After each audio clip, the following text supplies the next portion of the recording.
Здравствуйте, уважаемые любители народного творчества, гармонии, баяна и хорошей, доброй песни. Здравствуйте. В эфире очередная программа «Искры камина», в гостях у Митрофановны. Валерий Белкин. Вот это имя южноуральского автора, композитора, поэта. Южноуральским музыкантам говорит о многом. Но вот сегодня мы постараемся познакомить и как можно подробнее рассказать о нем для всех зрителей канала ОТВ в программе «Искры камина» в гостях у Митрофановны. Валерий Никифорович, правильно я говорю? Так точно.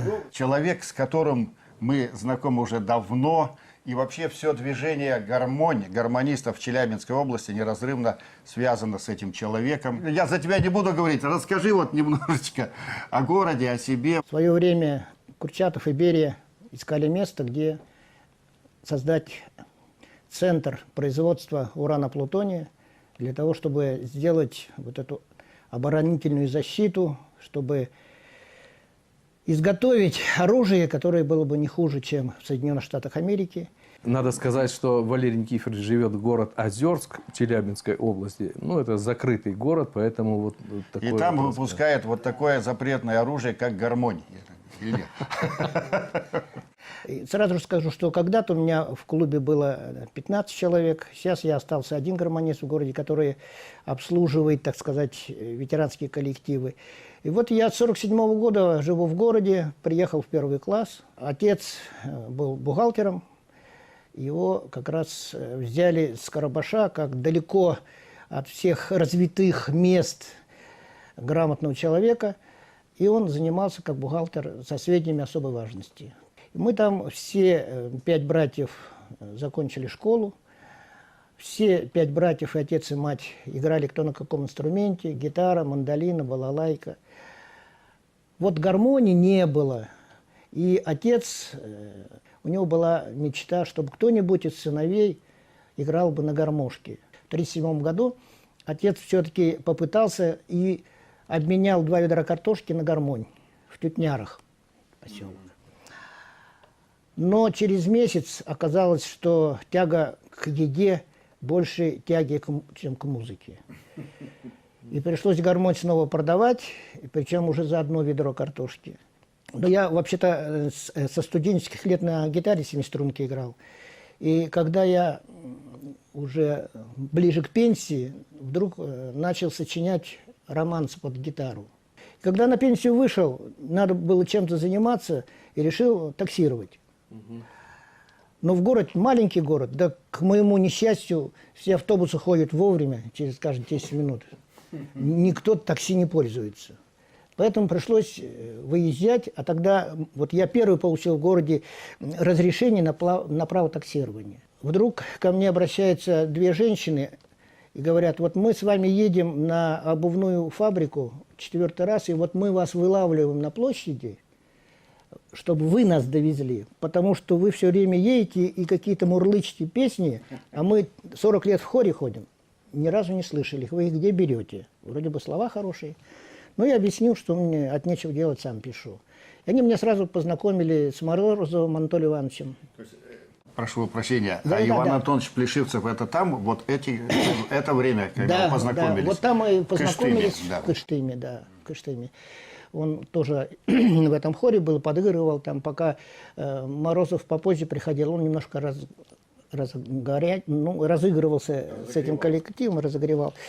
И там мы познакомились с ним.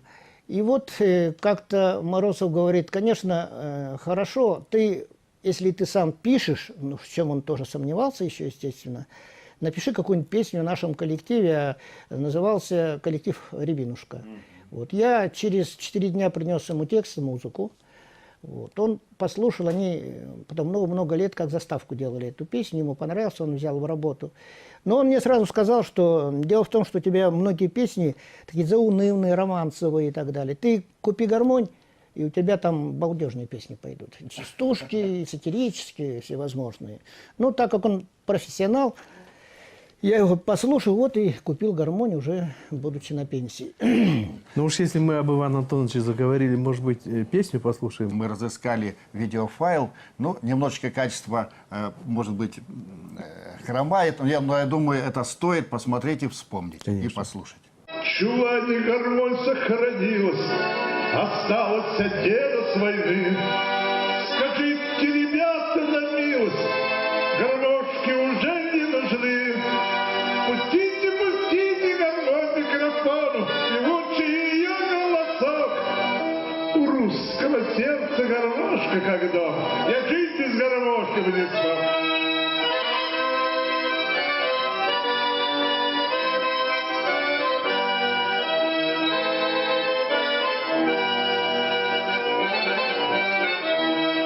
Гармошка на фронт провожала с печальной улыбкой, как мать. В окопах солдат поднимала за русскую землю стоять. Пустите, пустите гармонь микрофону, певучий ее голосок. У русского сердца гармошка как дом, я жить без гармошки бы не смог.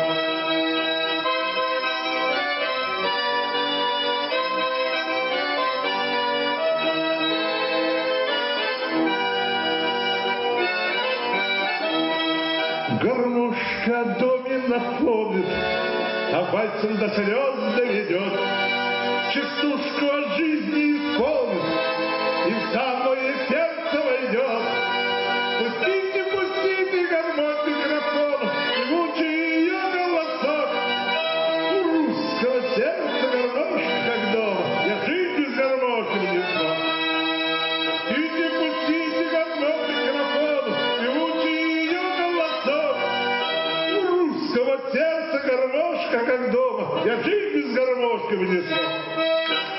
Валерий Никифорович, ну вот мы уже говорили о том, что ваши песни поют и южноуральские музыканты, и не только, о которых мы чуть позже расскажем. Мы знаем, что Наталья Ренева, она же кыштымская, она же там рядом с вами, знакома с вами, и в ее репертуаре тоже есть ваши песни. Вот расскажите немножко об этом. Ну, Наталья Ренева, она в нашем городе еще преподает гитару. И мы с ней встретились в Доме культуры «Маяк». Она мне сказала, я бы хотела как-то вот к вам присоединиться и тоже бы попасть бы на концерт на этот с Виталием Абрамовичем там познакомиться. Я говорю, ну бери какую-нибудь мою песню, то есть чисто эгоистические чувства, бери и знакомься. Она говорит, с удовольствием, сначала какую? спой хорошо. Вот. Она говорит, а какие есть? Я ей показал. Вот. Она там сначала под гитару попробовала, говорит, да, слушай, вот бабеночка мне нравится. Я говорю, да это почти про тебя, давай, бери эту песню. И она ее взяла, приготовила, приехала и на моем творческом вечере в Челябинске выступила. Вот, и, естественно, познакомилась. И они стали вместе, ну, в дальнейшем, так сказать, ну, творческую работу вместе осуществлять. И вот сейчас, наверное, самое уместно послушать песню в исполнении Конечно. Натальи Реневой «Бабеночка». У нас тоже есть этот видеоматериал. Мы предлагаем вашему вниманию вот этот концертный номер.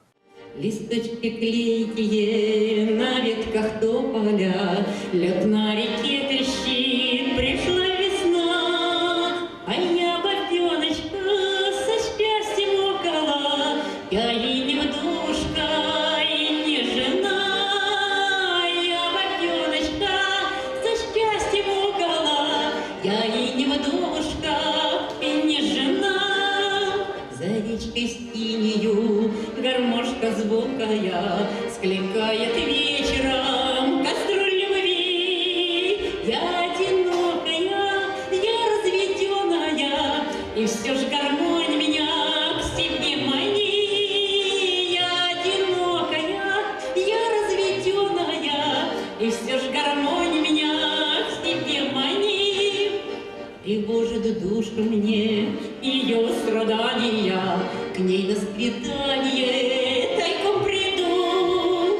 И хоть наплачусь я после гуляния, но душу песнями я отведу. И хоть наплачусь я после гуляния, но душу песнями я отведу.